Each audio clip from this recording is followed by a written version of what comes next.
Yo, what's going on, bro? I'm gonna make this real quick, real easy, real smooth. You know what I'm saying?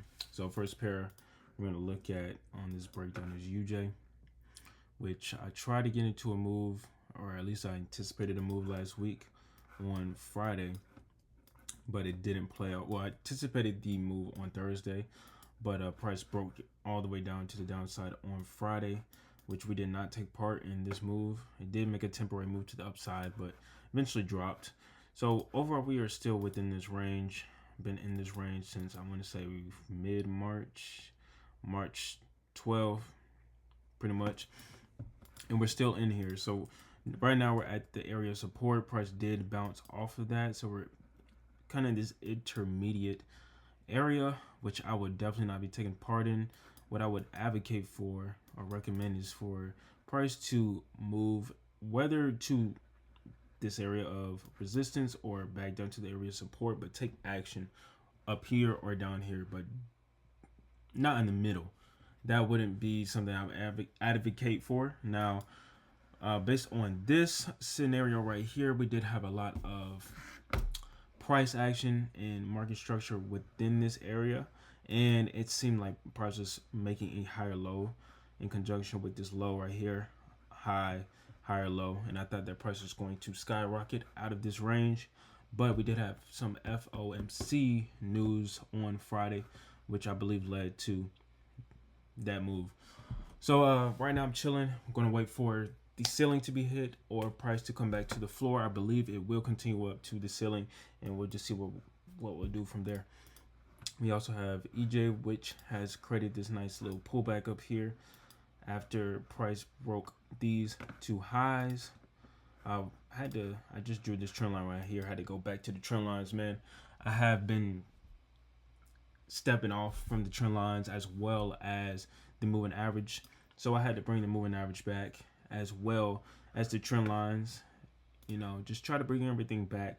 I've been more so focused on the technical analysis, solely price action factor of the markets, but I have to completely unleash the edge, in every aspect. So right now, we are right here and do see some of this bullish pressure, bullish volume being applied right here. We do have this minor kind of low or high, should I say, being taken. I would like to see price come back into here, like this range of a little fair value gap here, which I have been utilizing a lot recently. So I would like to see price come back into here, and we'll just kind of see what happens from there.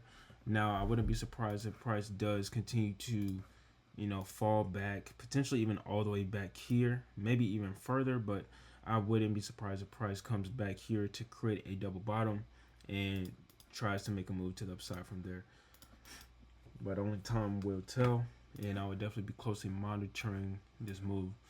Lastly, we have gold, which has not been too favorable for me recently due to the fact that it's just been more like steady rather than drastic, which is what I'm used to for gold. Like drastic moves. I mean, drastic, large moves. But I mean, it's just slowly been moving up. It's dragging. You know, uh, Definitely could have capitalized on a move. Excuse me, I did not mean to do that last week, but did not. Did not expect price to come back down here. Honestly, I thought price would maintain at this area of support, but did break below it.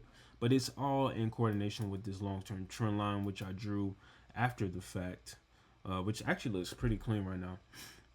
Most people say that trend lines are I was about to say subjunctive, but subjective, based on the fact that one person could draw the trend line right here, somebody could do it here, somebody could do it here.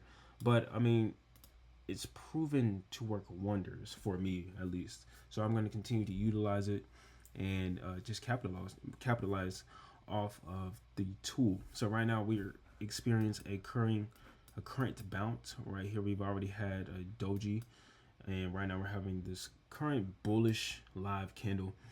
So I'm gonna take a hands-off approach on honestly all three of these pairs. And gold right now, I'm just going to look more on the lower time frames and see how this formulates. But I mean, I really like the look of this right now. Very nice, very nice. But yeah, that's pretty much it. I'm gonna take a hands-off approach, at least for now. That is usually the regimen for Sundays, even Mondays sometimes, and wait for Tuesday, Wednesday, Thursday to get active. So that's pretty much it. I'll catch you on the next video next Sunday. Let's have a good trading week, great trading week. And if you don't take any trades, still a good trading week. So I'll catch y'all.